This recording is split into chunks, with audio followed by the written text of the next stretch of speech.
Hello friends, welcome to our channel Reorient. My name is Suman Poddar. I am a chartered accountant as well as a faculty member. आज हम लोग बात करेंगे एक ऐसे case law के बारे में जो बोलता है employee is not responsible for non deposit of TDS by the employer. ये केस है मिस्टर हर्षदीप सिंह ढिल्लोन का, जिसका ऑर्डर आया है 4 जनवरी 2024 को। इसमें यह बोला गया है कि टीडीएस डिडक्शन एंड कलेक्शन का रिस्पॉन्सिबिलिटी एम्प्लॉयर का है एंड अगर एम्प्लॉय टीडीएस जमा नहीं करता है डिपार्टमेंट को तो एम्प्लॉय का इसमें कोई रिस्पॉन्सिबिलिटी नहीं है। फर्दर एम्प्लॉय को टीडीएस का क्रेडिट भी मिलेगा। जी हां, हम लोग बात कर रहे हैं Harshdeep Singh Dhillon versus union of India के बारे में। मिस्टर ढिल्लोन ने नवंबर 2011 में एक कंपनी ज्वाइन किया जिसका नाम था Tulip Telecom Limited. He has joined the company as a associate vice president. Further, he resigned the company on May 2013.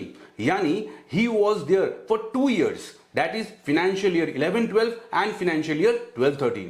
For both the financial year, company ने TDS डिडक्ट करके mister Dhillon को salary payment किया, but company ने financial year 12-13 का जो TDS amount है वो income tax में डिपॉजिट नहीं किया।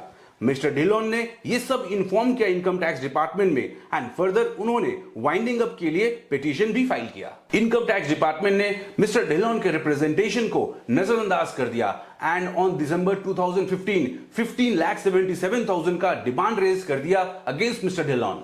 मिस्टर ढिल्लोन बड़ा परेशान, उन्होंने वापस अलग अलग जगहों पे अपना रिप्रेजेंटेशन दिया एंड बताया उनके साथ क्या क्या हुआ है। फिर भी डिपार्टमेंट ने कोई सुनवाई नहीं की एंड फाइनली फरवरी 2019 में 15,36,000 का final demand notice mister Dhillon को भेज दिया। अब लास्ट में मिस्टर ढिल्लोन ने पिटीशन फाइल किया दिल्ली हाई कोर्ट में अगेंस्ट दिस। कोर्ट ने income tax department as well as Mister Dhillon दोनों की बातों को समझा एंड बताया कि मुद्दा यह है who is responsible for non deposit of TDS to the government, Mister Dhillon या फिर कंपनी। अगर टीडीएस डिडक्ट करके सैलरी मिल रहा था मिस्टर ढिल्लोन को तो क्या कंपनी रिस्पॉन्सिबल है? डिपार्टमेंट के वकील section 199 of income tax act का प्रोविजन सामने लाते हुए कहा, मिलॉर्ड, सेक्शन 199 बोलता है credit of tax will only be given to a person when the amount has been received by the central government. Therefore, Mr. Dhillon को TDS credit नहीं मिलेगा। Mister Dhillon के वकील ने भी सुना एंड फिर उन्होंने section 205 of income tax act quote करते हुए कहा, मिलॉर्ड, सेक्शन 205 बोलता है अगर टैक्स सोर्स पे डिडक्ट हो गया है तो आप डायरेक्टली एससीसी से डिमांड नहीं कर सकते हैं टैक्स का। फर्दर ये जो टीडीएस अमाउंट का बात हो रहा है, डिपार्टमेंट ने इस अमाउंट को मिस्टर ढिल्लोन के रिफंड से एडजस्ट कर दिया, यानी इनडायरेक्टली डिपार्टमेंट ने मिस्टर ढिल्लोन से रिकवर कर लिया टीडीएस का फिगर।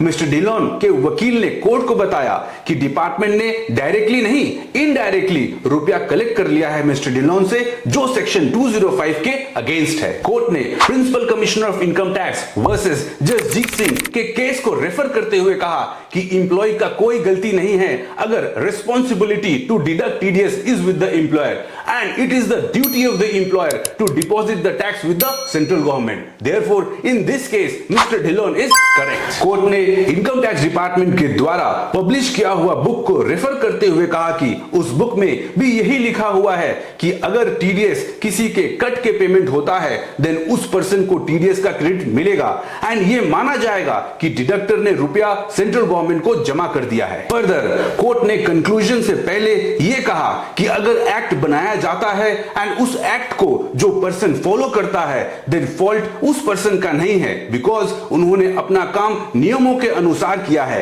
एंड दूसरों की गलती की सजा उनको नहीं मिलनी चाहिए। अंत में कोर्ट का कंक्लूजन यह आया कि employee that is Mister Dhillon ने कोई लापरवाही नहीं की है, उनको जो सैलरी मिला है वो टीडीएस डिडक्ट करके ही मिला है। Therefore it is the duty and responsibility of the employer to deposit the same with the central government. Therefore, in this case, Mr. Dhillon is correct and उनको टैक्स का credit भी मिलेगा। I hope ये case law Hardeep Singh Dhillon versus union of India के बारे में आपको समझ में आया होगा। इसी तरीके के और एजुकेशनल कंटेंट देखने के लिए आप हमारे चैनल को फॉलो एंड सब्सक्राइब करना ना भूलें। Thank you.